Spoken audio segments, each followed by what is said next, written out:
Violent video games are a real harm. The Death Race, the first violent video game, doesn't seem that effective on an individual until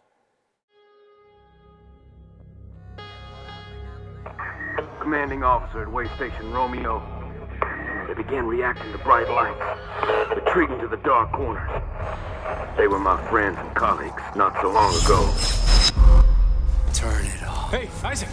Turn it Isaac? off. Carver, what's going on? Hey!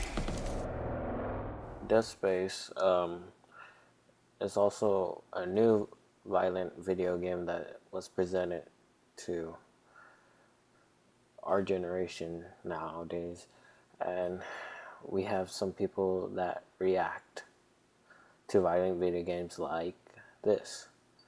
Yeah! What? What the?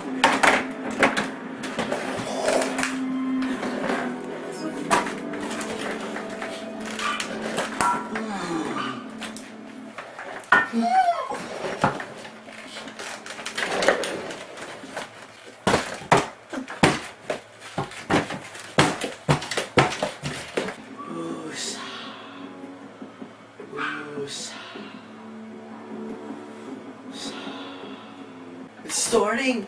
I wasn't even ready.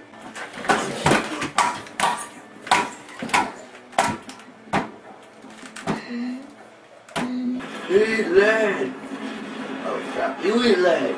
Fucking dies.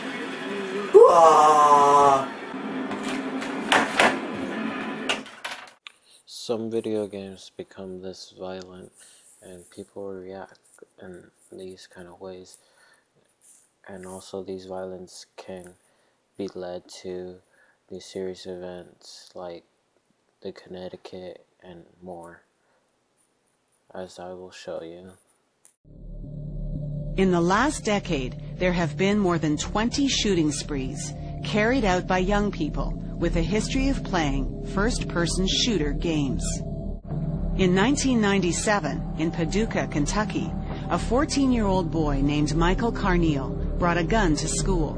He fired 8 shots and with 100% accuracy shot 8 people.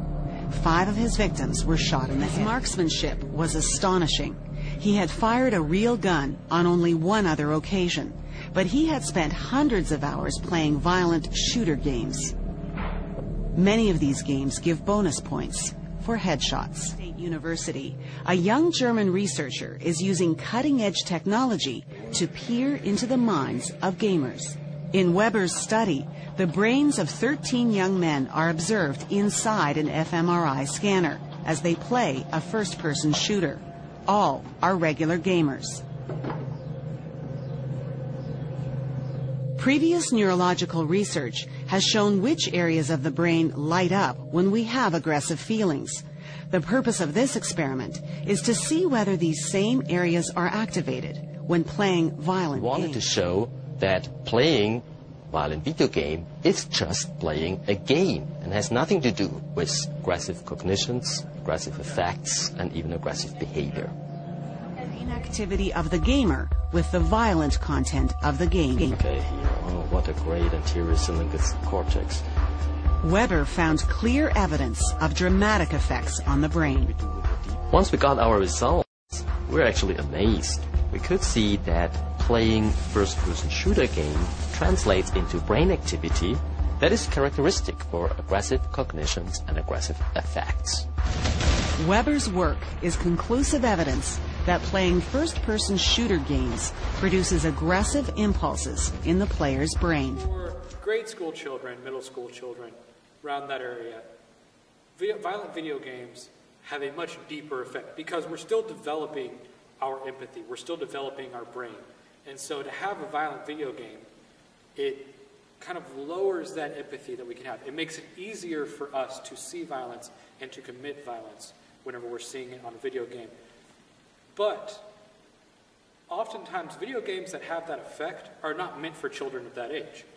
Those video games are generally rated M, which means mature. You can't even buy them unless you're over 18. The Columbine Massacre, it's like the guy played violent video games. He also loved violent movies. He was a violent person. And if he was naturally violent, if he was naturally more impressionable than other people.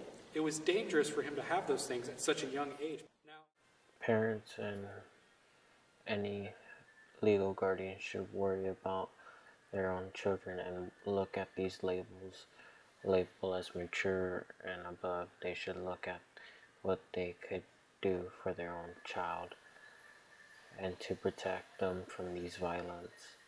We got the power to save the future, and we could change the world as we try to improve and figure out a better way to save our children and protect them from these violent video games.